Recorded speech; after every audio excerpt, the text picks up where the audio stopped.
Hey there, Uniwarriors! EnnuiGoblin here, once again ready to bring you the latest in Uniwar action. I could not be more excited to present to you today's match. It is going to be a first-round elimination game from the ongoing September Championship, which just started yesterday. Before we get started, I do want to make a quick announcement. I'm currently in talks with some of the top players with UniKZ, number 4 ranked in the world, who was willing to potentially let me do the replay casting for the June Championship final match. So stay tuned for that. It's going to be a very exciting cast. Hopefully we'll get that to you as soon as possible. In the meantime, without any further ado, let's get directly into this game. Playing on the left-hand side as the Blue Kralians is none other than the moderator of Uniwar himself, the Norwegian Legion, Simsverd. On the right-hand side, playing as the Red Sapiens, you all know and love him. He's got maps for the entire family, miamimoose. So just taking a quick look at this map here, it's a deceptively simple looking map, but what makes this map tricky is two major factors. The first factor being, after you've collected all of the factories on your side of the map, your income is only going to be drawing in about 200 credits per turn. That's going to have a severe limitation effect on the amount of unit compositions and selection that is going to be possible throughout the match. The other major complication of this map is that there are those 3 mountain squares and those 4 forest tiles that dominate the center of the board, and it's going to effectively make it very difficult for units to have the mobility necessary to push from one side of the board to the other. Even if you do get units like flyers or maybe a marauder or some kind that can easily move from one side to the other, it's very simple for Kralians or any of the races really, to just place 100 credit units on top of those mountain squares and immediately form a very solid defensive perimeter. So it essentially, both sides of the map are almost isolated from each other, and so positional play is going to be of paramount importance in a map like this. So without any further ado, let's see how this match turns out. We're going to see that Simsverd is going to open with a underling and capture base. I think we're going to see a mirrored opening from miamimoose. Yes, we are. Simsverd now going to move his unit up into the center of the map to try and gain control, opening with another underling and a swarmer. We see now miamimoose pulling his unit back to that forest trial, trying to gain some center control on his side of the board, bringing a helicopter out. That swarmer is going to go over and get a free piece of damage on that copter. The Kralian unit then moving up a tile to try and defend that swarmer against any copter retaliation. Another swarmer coming up on the board. That marine going to go and take a bite out of that center Kralian underling. miamimoose bringing his copter to finish that unit off and take away that center threat, pulling back his copter into the center, it looks like, as opposed to far away. That might be a little bit aggressive, as it's going to get that copter in a vulnerable position. That underling is now going to take another bite of that fresh marine.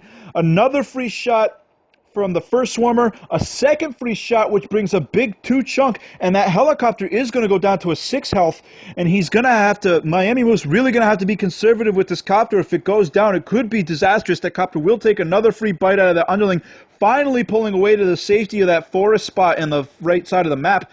That marine going to clear off that underling, other marine going to come over and take a decent sized chunk. For a 5 marine, a 3 bite out of that swarmer is not a bad exchange, and we're going to see yet another marine come and pull forward. That swarmer going to pull back and finish off that marine.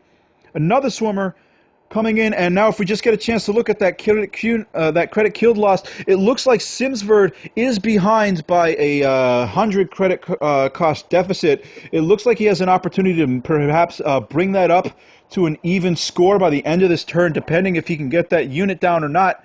Is that unit going to stay up? It is going to stay up. Is he going to be able to bring that Kralian in?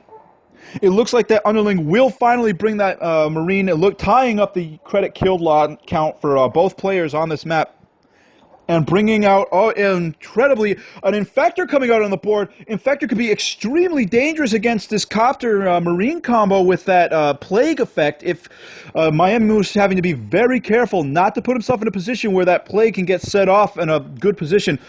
These underlings now doing considerable damage. More marines taking a 4 bite out of it. What happened? Let's see, the swarmer. What's he going to hit? Is he going to hit the marine or the copter? The swarmer going to go after the copter, try and soften them up even further. Other swarmer going to take yet a second bite out of that copter, bringing it down from a 10 to an 8, and that's already a significant chunk. That infestor moving into a very dangerous position. The plague is going to go off. Both of the copters do get infected. That is a huge problem.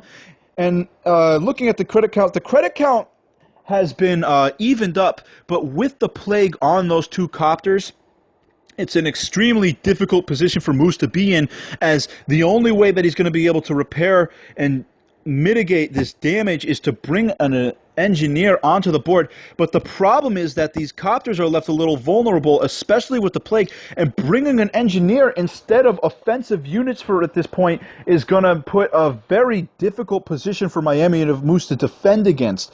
So let's see how he deals with this plague.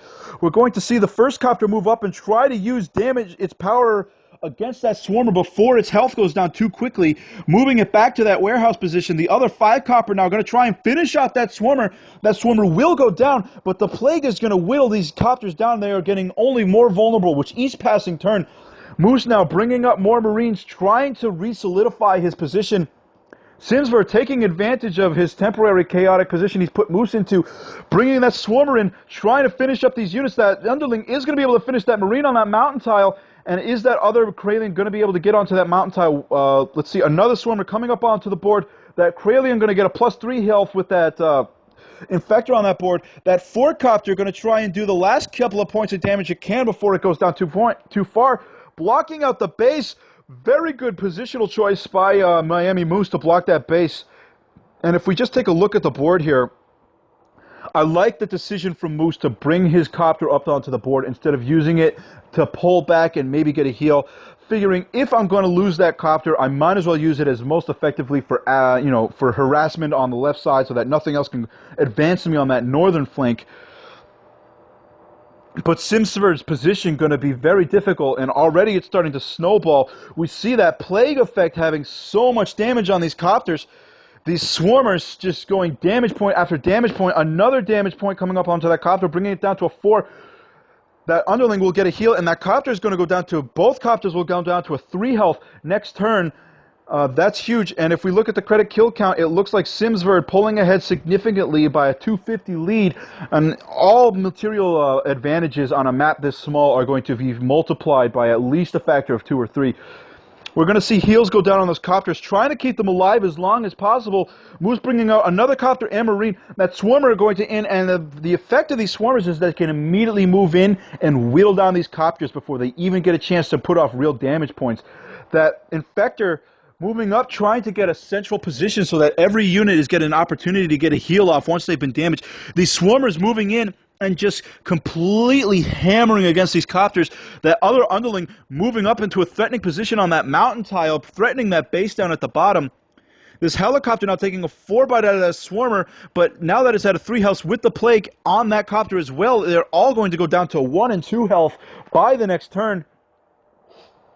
miamimoose keeping that copter onto that warehouse so that nothing can be built onto it. That underling trying to chip away at that Marine on that base, exposing that base to a potential capture. Swarmer now continuing to hammer damage into these copters. Second Swarmer going to bring the copter, does go down, and that is a huge loss. It looks like the underling is in fact going to get the base captain. If we take a look, is there any way for Moose to defend against this base capture? I don't think that 3 copter could do enough damage, and that other 7 Marine is outside of attack range, and I believe that that is a non-stoppable base capture for Simsverd on this turn. Not sure, is miamimoose going to want to continue and maybe push the rounds for the win on this, or is he going to go for a surrender? I would imagine, I'm not sure, moving his copters into position. Looking at the credit kill down, now it's a 400 to a 1900. Like I said, those material losses can snowball very quickly on the map, especially when you get such a devastating plague shot. And it looks like there is the GG. miamimoose opting to surrender this game. And if we just take a quick look back from retrospective, I think the point where this game, I think miamimoose was keeping decent position, and I know these swarmers, Simsverd was using such good conservative effect with these swarmers, keeping them back in that position where the copters can only get a shot off of 1, and each swarmer more than carrying its weight for its credit cost by just hammering point after point. Every swarmer doing either 1 to 2 points on each of these copters. And you got to keep in mind, a 2 health shot on a copter is equivalent to about 100 credits of damage. So I think the fact that Simsverd was able to use these swarmers so effectively to just chip away piece by piece of these copters' health is what really got him into the first position. And then as we see, as that infector comes out, that infector is in a threatening position, and these swarmers are doing just a fantastic job of keeping these copters from able to get that death shot. And once that plague shot goes out, it's really, really difficult for Moose to keep up once the plague is down, as it spreads so quickly.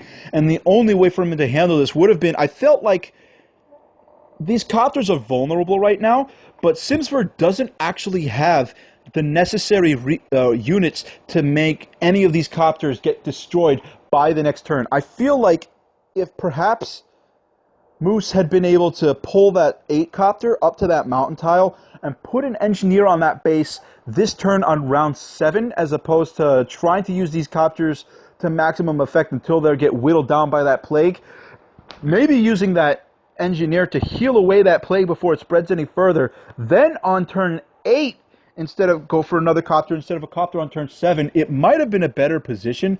I'm not sure, because the problem with bringing that engineer is you do delay your copter on the 7th round, and at this point with 1-2 swarmers, 2 underlings, and an infector on the board, bringing an engineer on the board puts him at a deficit just in the sense of number of units on the board for positional play. So I understand not going for the engineer, but I feel like the engineer might have been able to turn the game around long enough for miamimoose to put back a foothold, maybe pump out a couple more Marines.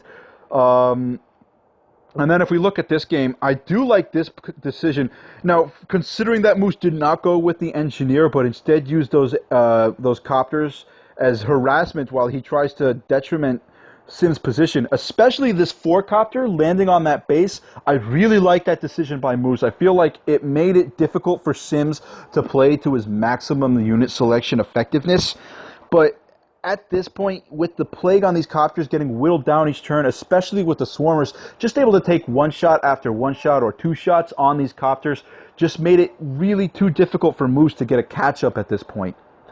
Anyways, that's the game for this, folks, guys. I'm going to try my best to have Sims and send me in the replay for Game 2 in this round. So stay tuned for that. If you guys enjoyed the video, please hit the like button. Maybe subscribe if you really enjoy the channels. Help me grow this. Help me grow the channel and get the word out to your friends.